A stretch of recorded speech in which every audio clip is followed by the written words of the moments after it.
Assalamualaikum warahmatullahi wabarakatuh. Perkenalkan nama saya Abida Delia dengan NIM AHE092. Di sini saya akan mempresentasikan tentang analisis kualitas diet dengan menggunakan metode indeks gizi seimbang atau IGS dan Healthy Eating Index atau HEI di mata kuliah Survei Konsumsi Pangan Praktikum. Nah, ini merupakan biodata responden. Nah, ini merupakan kebutuhan energi responden. Jadi kita menghitung kebutuhan energi respondennya dulu melalui indeks massa tubuh, lalu basal metabolic rate atau BMR, lalu dilanjut yang ketiga itu dilanjutkan dengan SDA, dan yang keempat itu energi aktivitas fisik, yang pada akhirnya didapatkan kebutuhan energi dari responden WHO sendiri itu 2362. Selanjutnya, kita akan mencari data 20 hour food recall, di mana kita sudah mendapatkannya. Lalu, ini merupakan scoring dari metode IGS sendiri. Setelah kita mendapatkan data food recall, kita mencari kandungan gizinya seperti biasa. Nah, untuk kandungan gizi di IG sendiri itu ada 5: lemak total, lemak jenuh, gula tambahan, kolesterol, dan natrium. Lalu, kita menentukan komponen pangan. Jadi kita menentukan berdasarkan kelompok pangan, ada pangan karbohidrat, sayur, buah, lalu pangan hewani selain susu, lalu kacang-kacangan, lemak total, lemak jenuh, gula tambahan, kolesterol, dan natrium.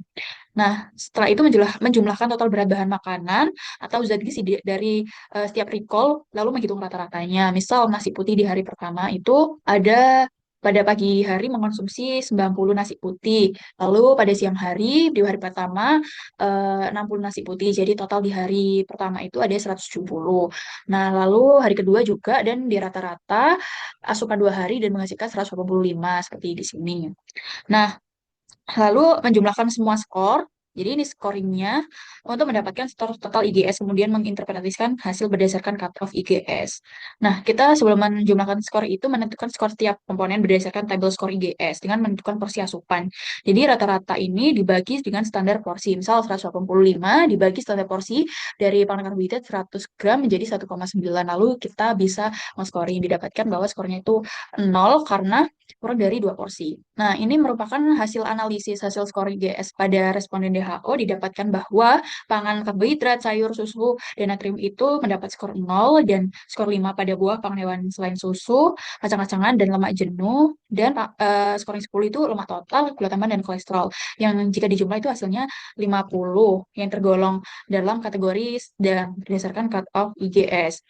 Nah, ini dari hasil ini tuh bisa direkomendasikan meningkatkan konsumsi sayur 3-5 porsi dan buah 2-3 porsi per hari sesuai Permenkes nomor 41 dari 2014 dan eh, sesuai dengan isi pergub. Lalu mendapatkan 1 porsi sumber kalsium atau produk susu lainnya untuk menaikkan skor, terus mempertahankan kekebalan menu dan memastikan distribusi zat gizi sesuai dengan kebutuhan perempuan usia 20 tahun.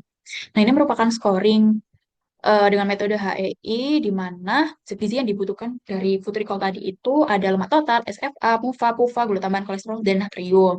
Nah, ini tuh tabel scoringnya, di mana kita harus mengkelompokkan pangan ke 13 komponen HEI seperti tadi yang di IGS, tapi ada 10, lalu mengonversi makanan ke satuan HEI, ada cup. Nah, terus menghitung energi total dan tentukan asupan per 1000 kilokalori atau berdasarkan energi densitas. Lalu membandingkan nilai densitas dengan standar minimum dan maksimum. Ini kan ada standar minimum dan maksimumnya. Dan bandingkan, membandingkan, lalu kita tahu skornya itu berapa. Jadi bisa di sini skornya. Nah, lalu menjumlahkan 13 skor komponen total HEI ini, dan kita mendapatkan total 47,45 di responden DHO. Lalu kita bisa menginterpretasikan. Nah, ini merupakan analisis hasil scoring dari HEI, di mana untuk skor 0 itu ada di total fruits, vegetable, whole grains, dairy, dan fatty acid, dan beragam skor lainnya. Dan paling tinggi itu ada di sodium, add sugar, dan saturated fats, di mana berdasarkan skor ini didapatkan jumlah skor 47,45, di mana sesuai cut off HEI itu responden WHO itu termasuk poor diet. Bisa di kelebihan untuk IGS itu relevan untuk pangan lokal Indonesia karena menggunakan PGS, pedoman gizi seimbang, dan dapat digunakan untuk analisis hubungan diet dan kesehatan. Dan ini juga mempertimbangkan zat gizi yang beresiko.